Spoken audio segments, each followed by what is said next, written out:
God says, the wait is over, it's finally here. God's perfect timing will change everything. My dear friend, I want you to stop whatever you are doing right now and receive what I am about to pour into your spirit, because I believe with every fiber of my being that what you are about to hear was not placed in front of you by chance.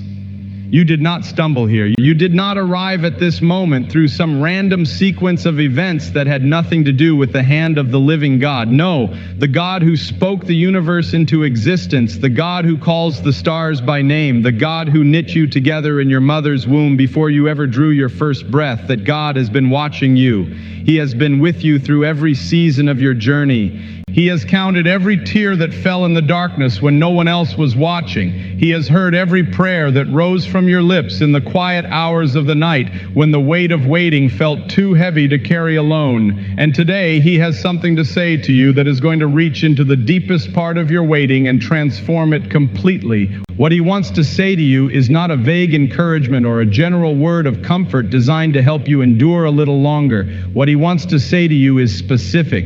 It is personal.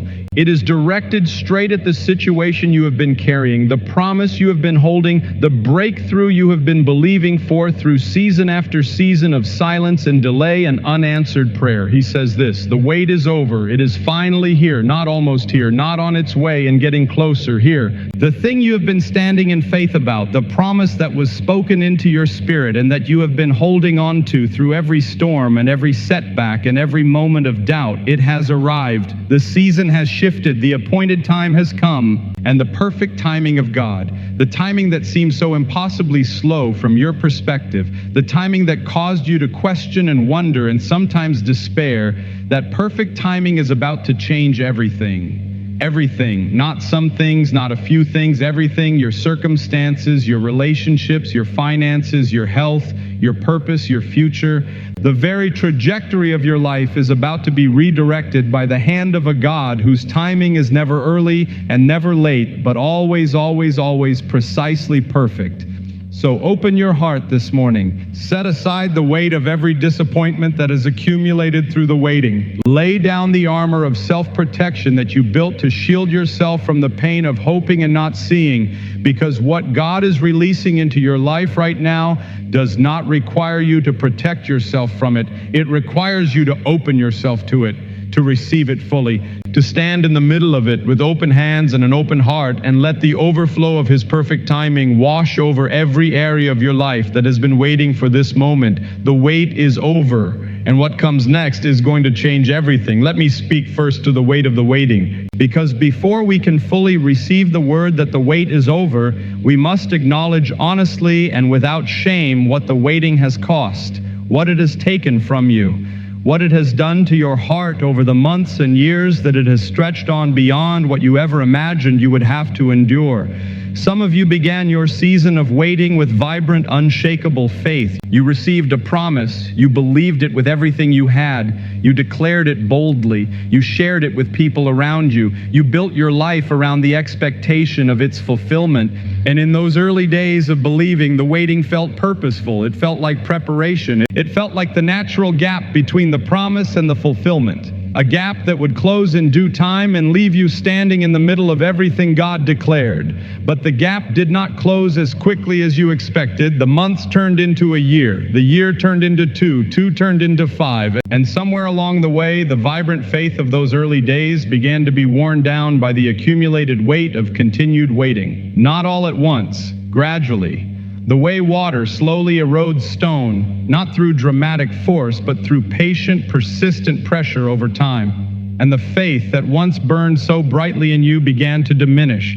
Not to go out entirely, because you are still here. You are still holding on. You are still believing, even if the believing feels more like a desperate grip than a confident declaration. But the fire that once made faith feel effortless has been reduced to something that requires everything you have to maintain. And some mornings you wake up and the first thing you feel is not expectation, but exhaustion. The exhaustion of someone who has been standing in faith for so long that the standing itself has become the hardest thing they do. I see you in that place, and I want you to know that God sees you there too. He has not missed a single day of your waiting. He has not been unaware of the cost. He has not been indifferent to the erosion of the effortless faith you once carried. He has been present in every moment of it. And what he is saying to you today is not a rebuke for the faith that has grown tired. It is a declaration that the season which produced that tiredness is ending. The waiting that has worn you down is over. And what is coming will not merely restore the faith you had at the beginning of the journey, it will surpass it. Because faith that has been tested and maintained through a long season of waiting is not weaker than faith that has never been tested. It is infinitely stronger. And the God who is about to demonstrate his faithfulness in your life is going to use the very endurance of your tested faith as the foundation of everything he builds next. I need to talk to you about something that I believe is absolutely essential for receiving what God is releasing in this season. I need to talk to you about the difference between the end of waiting and the beginning of receiving, because these are not automatically the same experience. The wait can be over, and yet you can still be standing outside of what God has prepared, not because it has not arrived, but because you have not yet shifted your posture from waiting to receiving. Waiting and receiving require fundamentally different postures of the heart. Waiting is characterized by a forward-looking tension, a reaching toward something that is not yet present, an orientation toward the future that is marked by hope and longing and the patient endurance of absence. Receiving is characterized by an open-handed, present-tense acceptance of something that has already arrived or is in the very act of arriving. Receiving requires you to stop reaching for what is coming and start opening yourself to what is here. And this shift is harder than it sounds, because many people who have been in long seasons of waiting have become so accustomed to the posture of waiting that they continue to wait even after the thing they have been waiting for has begun to arrive. They have been in the mode of endurance for so long that they do not recognize when the season of endurance has given way to the season of fulfillment. They continue to cry out for what God has already begun to release. They continue to ask for what God has already begun to give. They continue to wait for what is already standing at the door.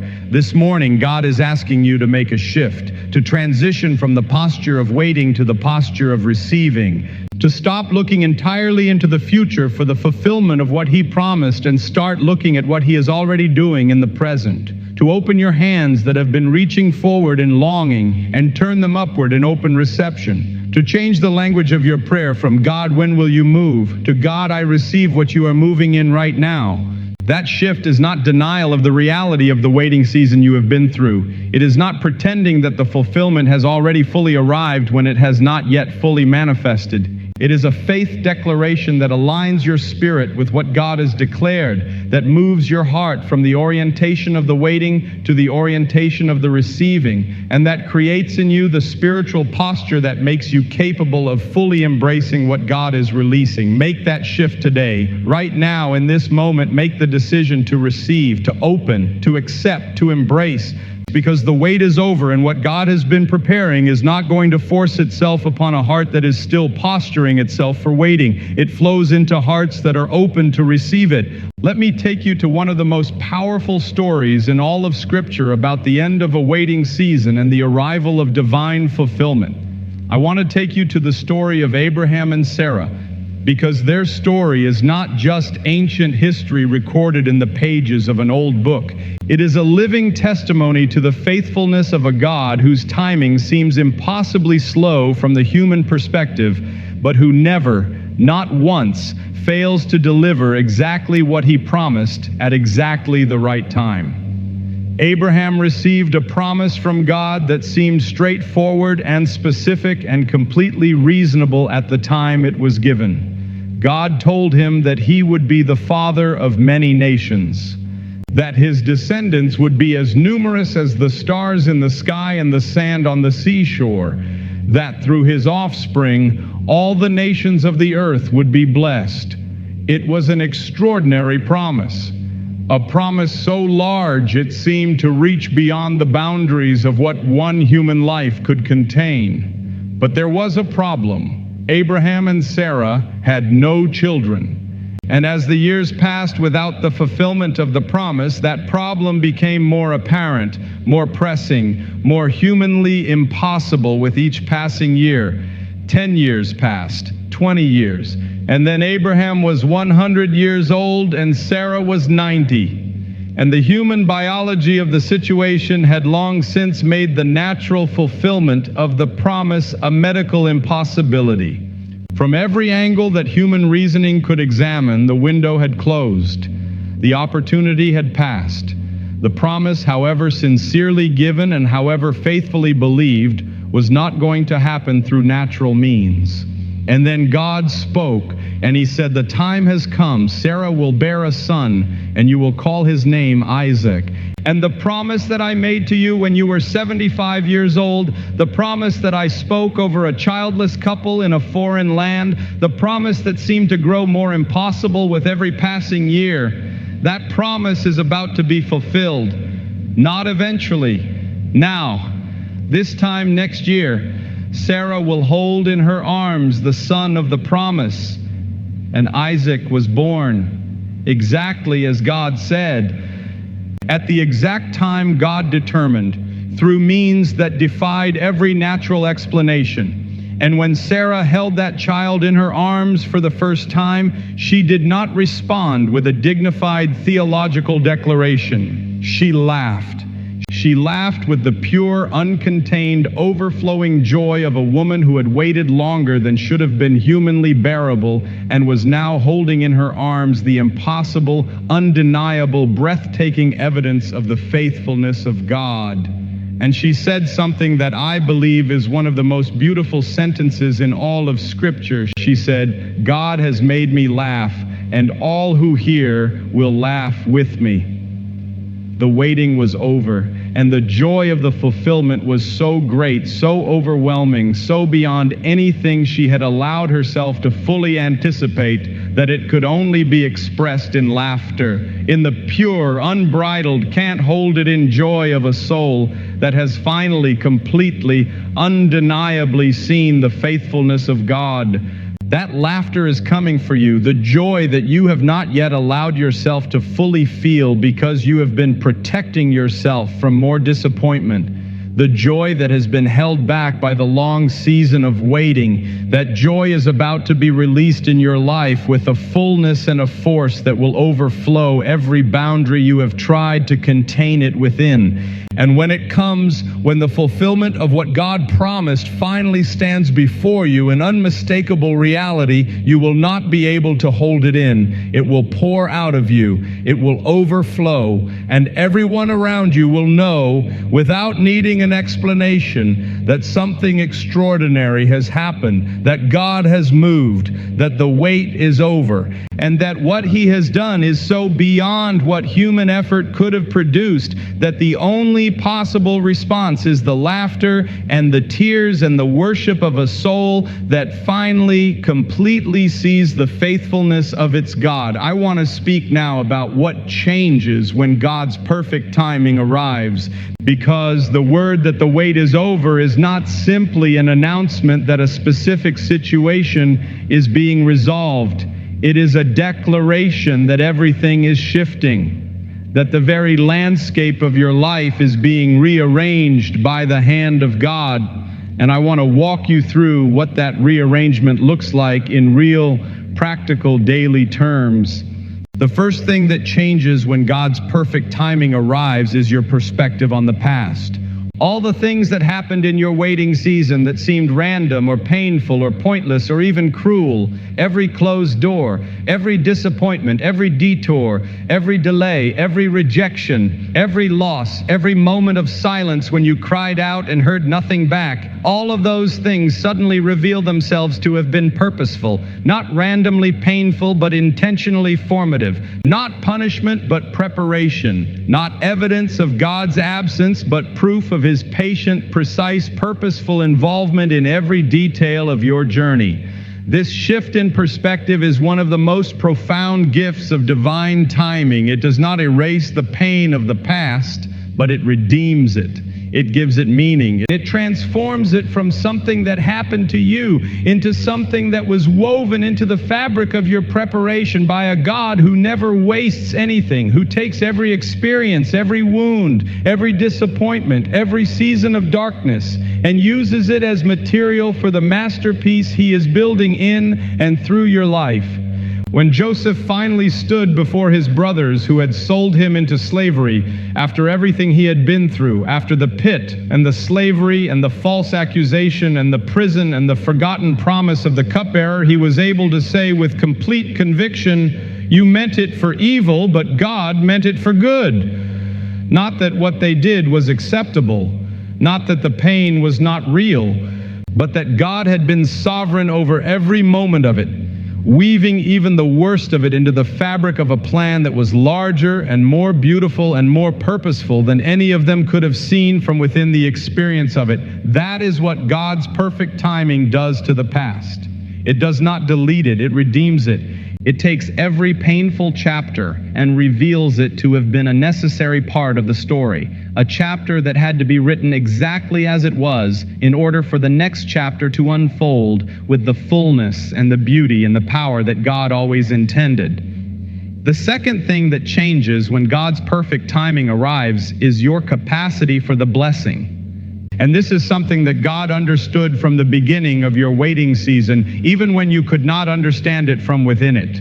The truth is that the blessing God has been preparing for you required a version of you that did not exist at the beginning of the wait. It required a depth of character, a humility of spirit, a resilience of faith, a clarity of purpose, a freedom from certain attachments and certain fears and certain patterns of thinking that could only be forged through the process of the waiting itself. Think about it practically. If God had given you at the beginning of your waiting season everything He is giving you now, what would have happened? Be honest with yourself. Would you have been able to carry it? Would you have had the wisdom to steward it? Would you have had the maturity to sustain it? Would you have had the character to remain faithful through the challenges that always accompany the fulfillment of significant promises? Or would the blessing have overwhelmed you? Would it have exposed weaknesses in you that would have caused you to mishandle it, to lose it, to be undone by it rather than uplifted? God knew. He knew what you would need to be before you could receive what He was preparing. And He used the waiting to build it in you. Every prayer you prayed in the darkness was building your faith. Every moment you chose to trust Him when trusting made no logical sense was building your character. Every time you worshiped when you had nothing to show for, your faithfulness was building a depth of relationship with God that would sustain you not just through the waiting, but through everything that comes after it. And now on the other side of all that building, you are ready. Not perfectly ready, because no one ever arrives at perfect readiness, but ready enough. Ready in the ways that matter, ready to receive what God has been preparing without being undone by it, ready to steward the blessing with the wisdom and the humility that the waiting forged in you, ready to walk in the fulfillment of the promise with the depth of faith that can only come from having held on through the seasons when faith cost you everything. The wait made you ready. And God, who made you ready, is now releasing what you are ready for. The third thing that changes when God's perfect timing arrives is the way you relate to other people who are still in their waiting seasons. Because one of the most powerful fruits of a long season of waiting that has finally given way to fulfillment is the capacity for genuine, deep, credible empathy with others who are still waiting. You know what it feels like from the inside. You know the specific texture of that particular darkness. You know the specific weight of that particular longing. You know what it costs to maintain faith when the evidence for it seems to diminish rather than grow with every passing day. And that knowledge, that hard-won, experiential, this is not theoretical for me knowledge, is one of the most powerful tools in the kingdom of God. Because when you stand before someone who is in their own waiting season and you tell them that God is faithful, that His timing is perfect, that the fulfillment is coming, that the wait will end and the joy will overflow, you are not speaking from theory. You are speaking from testimony. You are not offering them comfortable religious platitudes that sound encouraging but ring hollow because they are not grounded in personal experience. You are offering them the living evidence of a life that has been through the valley and come out on the other side and found God faithful at every step. Your story, the complete story, including the long and painful waiting season and the breathtaking arrival of God's perfect timing, is not just your story. It is a gift to everyone who will ever need to hear it. And God, who never wastes anything, has been writing every chapter of it, including the hardest chapters, with that broader purpose in mind. Your testimony is going to be the lifeline for someone else's faith. Your joy at the end of the wait is going to be the hope that keeps someone else going through their own waiting. Your laughter, like Sarah's laughter, is going to reach the ears of someone who desperately needs to hear that the wait does end, that God does deliver, that the promise does come. Now, I must speak about something that the enemy is going to attempt in this season, because when God declares that the wait is over and the fulfillment is arriving, the enemy does not simply accept that declaration and step aside. He fights it. He fights it with everything he has, because he understands better than you do what the arrival of this promise in your life is going to mean, not just for you, but for everyone your life touches. He understands the ripple effect of a fulfilled promise. He understands the power of a living testimony, and he will do everything within his power to prevent you from fully receiving what God is releasing. His primary strategy in this season will not be a frontal attack. It will be distraction. He will try to divert your attention from the door that is opening by pointing you towards circumstances that still look unchanged, situations that have not yet fully resolved, areas of your life where the fulfillment has not yet manifested in visible ways. He will whisper, "Look over here, this hasn't changed, that still looks the same. If the wait were truly over, wouldn't this be different by now? Wouldn't that have already resolved? Maybe the word was wrong. Maybe it is not quite time yet. Maybe you misunderstood." Do not receive those whispers. Recognize them for what they are. They are the last desperate attempts of an enemy who knows that what God is releasing in your life is going to be used to advance the kingdom and build faith in the lives of others, and who is terrified of that outcome. He is not pointing you toward unchanged circumstances because he genuinely cares about your spiritual accuracy. He is pointing you toward them because he is hoping that if he can fix your focus on what is not yet fully manifested, he can prevent you from fully embracing what is already beginning to arrive. Fix your eyes instead on what God has declared. Fix them on the evidence of his movement that is already visible, however small it may appear. Fix them on the peace that has settled over your spirit in a way it has not settled in a long time. Fix them on the favor that has been appearing in unexpected places. Fix them on the word that has been speaking with a freshness and a specificity that tells you God is active and moving and present. Fix them on the witness of the Holy Spirit within you that keeps confirming quietly but persistently that something has shifted, that the season has changed, that the wait is truly over. The enemy fights hardest when he is losing, and his fight in your life right now is evidence that God is winning, that the promise is arriving, that the wait is over, and that everything the enemy has been trying to prevent is about to come to pass in your life in a way that will leave no room for doubt about its source. I want to take you now to the moment in Scripture that I believe most perfectly captures what God is saying to you in this season. I want to take you to the resurrection morning, to the garden outside the empty tomb, to the moment when Mary Magdalene stood weeping in the early morning darkness, overwhelmed by grief, certain that the story had ended in the worst possible way, not yet understanding that the very thing she was weeping over was in the process of being completely and gloriously reversed. She had waited through Friday, the day of the crucifixion, the day when everything she had believed and hoped for was apparently destroyed before her eyes. The day when the one she loved was taken from her and the dream she had been living was shattered beyond what she could imagine being repaired. She had waited through Saturday, the day of silence, the day when heaven seemed completely and utterly quiet, the day when there was no word, no movement, no sign, nothing but the sealed stone and the guarded tomb and the crushing weight of a grief that offered no relief. And then Sunday came. And Mary came to the tomb in the early morning darkness, still in her grief, still not understanding that the waiting was over, still weeping over a loss that had already been reversed. And in that moment in the garden, the risen Jesus spoke her name, just her name, Mary. And in that single word spoken by the voice she knew better than any other voice in the world, everything changed. The grief became joy, the weeping became worship, the waiting became fulfillment, and what had seemed like the most permanent and irrevocable ending in human history was revealed to be the most glorious beginning that the world had ever witnessed. That is what the Word of God does when it reaches you in your waiting. He speaks your name. He calls you out of the grief of the waiting and into the joy of the fulfillment. He reaches into the garden of your weeping and speaks with a voice that transforms everything. And when you hear it, when that word reaches the deepest part of your spirit and you recognize it as the voice of the one who loves you and has been with you through every moment of the waiting, the transformation is complete and instantaneous and overwhelming. He is speaking your name this morning. In the middle of your waiting, in the garden of your grief and your longing and your exhaustion, He is calling you by name and saying, the wait is over. Look up. The stone has been rolled away. What you thought was permanent and sealed and finished has been completely and gloriously reversed. And the joy that is waiting for you on the other side of this moment is beyond anything your grief has been able to imagine. Look up.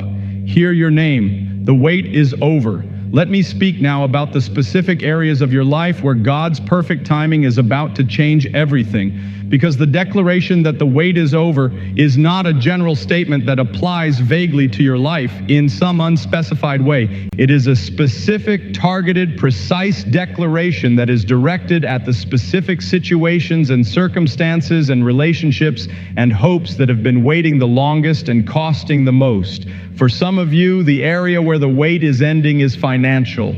You have been in a season of severe financial strain that has gone on far longer than you ever thought you could endure. You have prayed and believed and trusted, and the numbers have continued to tell a story of lack.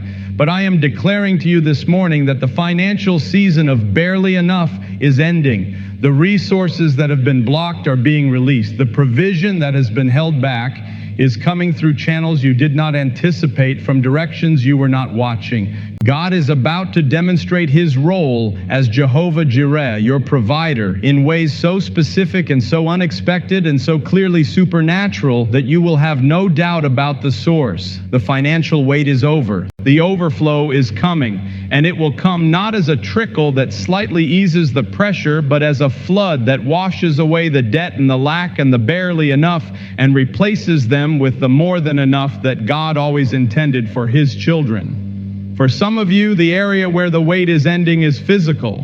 You have been carrying a health challenge that has been persistent and draining and resistant to every human effort at resolution. You have prayed for healing and believed for restoration, and the body has continued to tell a story of deterioration or pain or limitation. But Jehovah Rapha, the God who heals, is releasing His restoration power into your physical situation right now.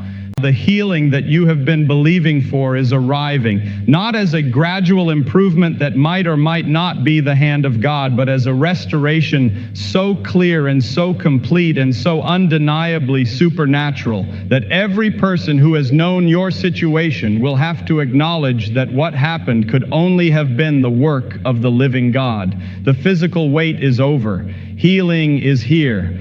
For some of you, the area where the wait is ending is relational, a relationship that has been broken and resistant to restoration, a marriage that has been struggling under the weight of accumulated hurts, a child who has been walking away from everything they were raised to be, a family torn apart by conflict.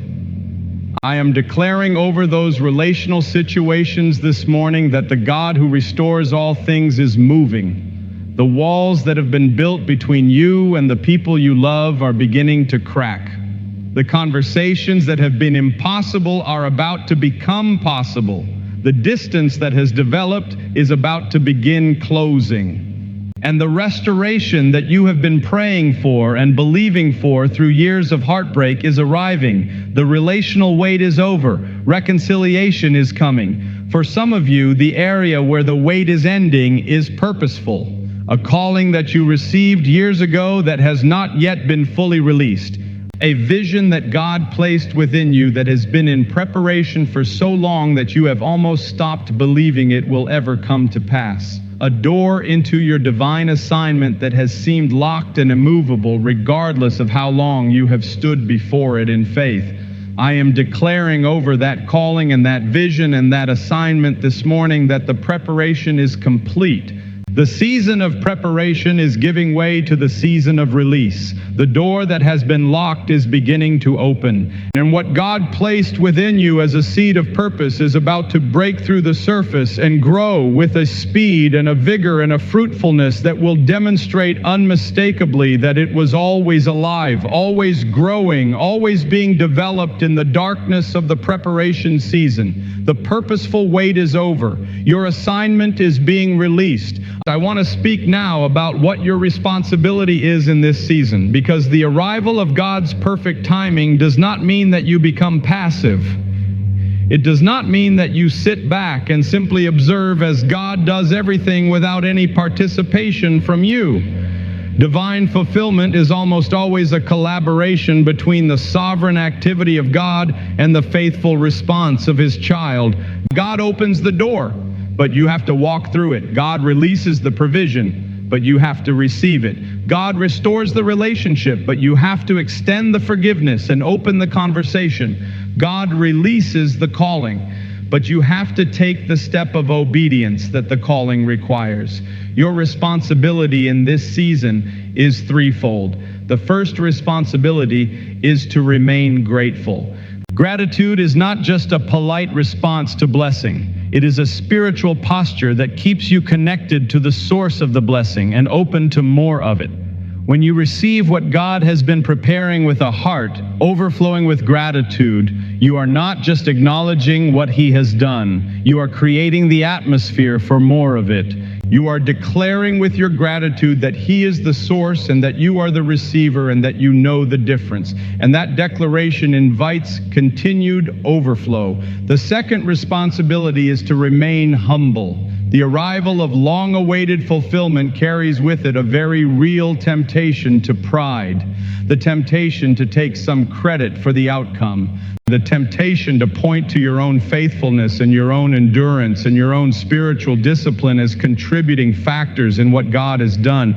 Resist that temptation with everything you have, because what God has done in your life is not partly His doing and partly yours. It is entirely His doing. You endured through His grace. You believed through His sustaining. You held on because He held you. Every element of your faithfulness was itself a gift from Him. And when the fulfillment arrives, all of the glory belongs entirely to Him. The third responsibility is to share it. Your testimony is not your private property. It is a gift from God to the broader community of faith. The story of what He has done in your life through this long season of waiting and through the arrival of His perfect timing is one that other people desperately need to hear. People who are in their own waiting seasons. People who are hanging by a thread of faith and need to see real evidence that God is faithful. People who have almost given up and who need to see through your story that giving up before the fulfillment was the one thing they could not afford to do. Share your testimony. Share it boldly and without embarrassment and without minimizing what God has done out of some misguided spiritual modesty. The psalmist said, "Let the redeemed of the Lord say so," not whisper it. Not share it in carefully private contexts where it will not make anyone uncomfortable. Say so. Declare it. Let the story of God's faithfulness in your life go out into the world and do what testimonies are designed to do. Build faith, inspire endurance, point broken and weary and waiting people toward the God who is faithful and whose timing is perfect and whose promises never fail.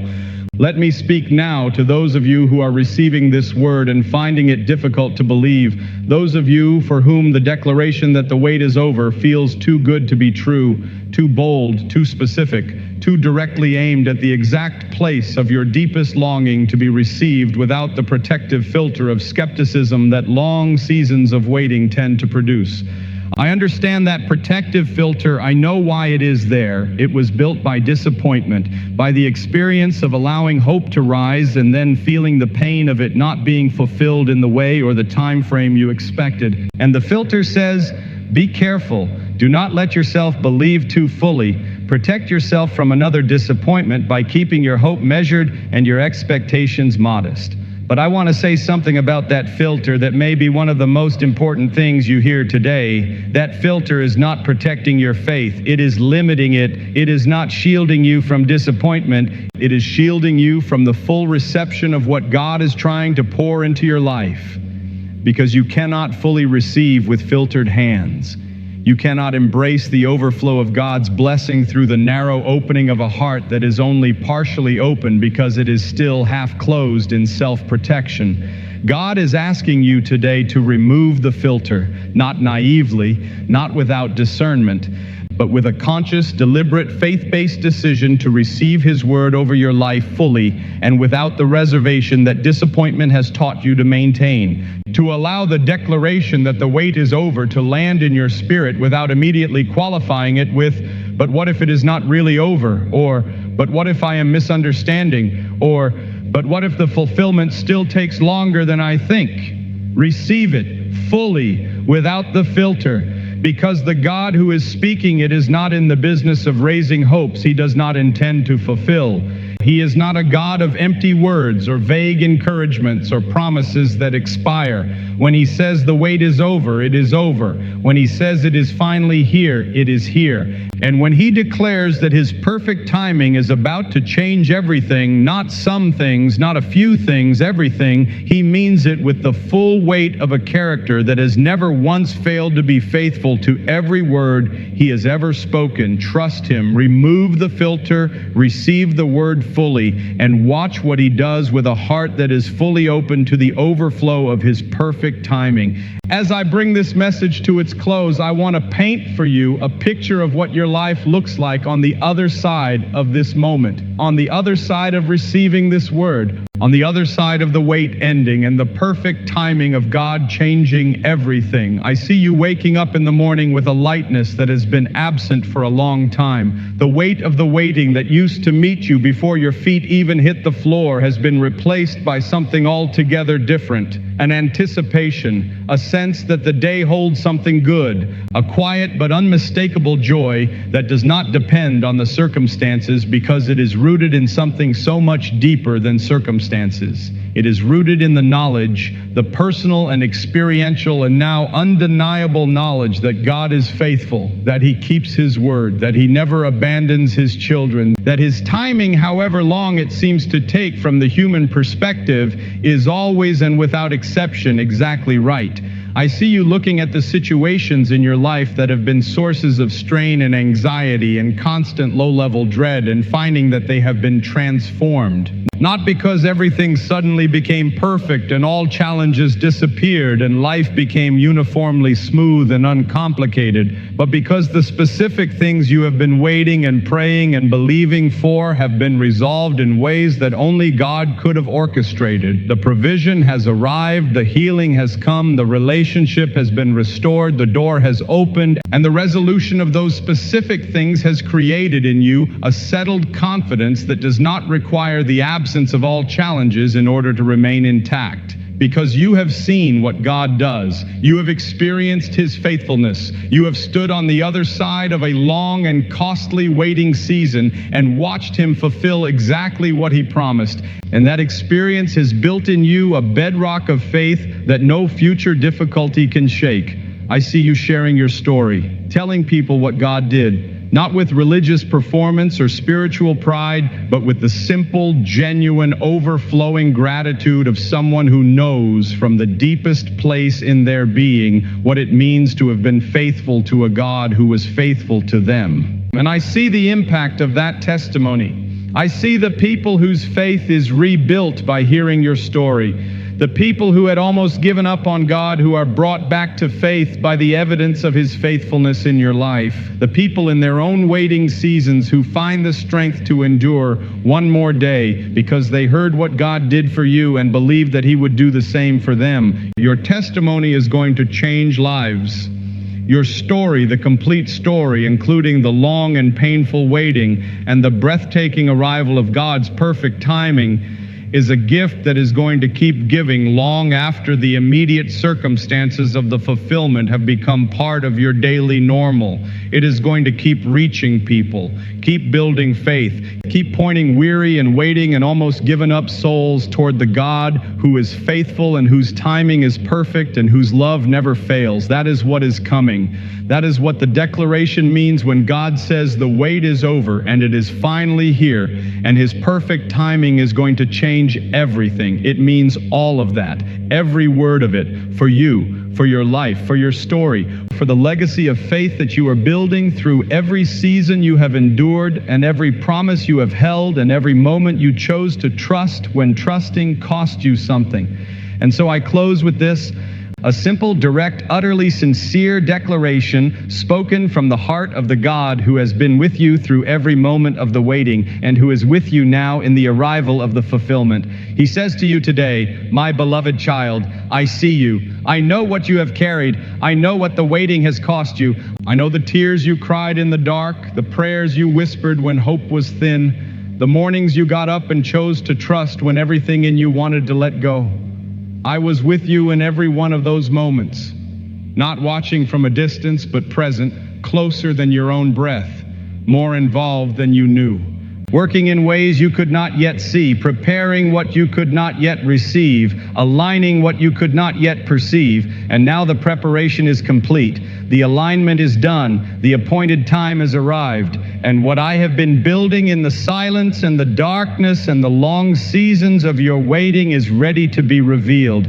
Not as a small and careful blessing that barely addresses the depth of what you have endured, but as an overflow, a flood of goodness so comprehensive and so clearly supernatural and so precisely tailored to the specific contours of your specific story that when you stand in the middle of it, you will know without a single shadow of doubt that I never forgot you, that I was never absent, that every closed door was redirection and every delay was preparation and every moment of silence was construction happening in realms you could not yet access. The wait is over, my beloved child. It is finally here, and my perfect timing is about to change everything. Receive it, walk in it, and let your life become the living testimony of a God who is faithful, who keeps his word, who never abandons his children, whose timing is perfect, and whose love, the love that has been with you through every season of the waiting, never, never, never fails. The wait is over. Everything is about to change, and you will never be the same again.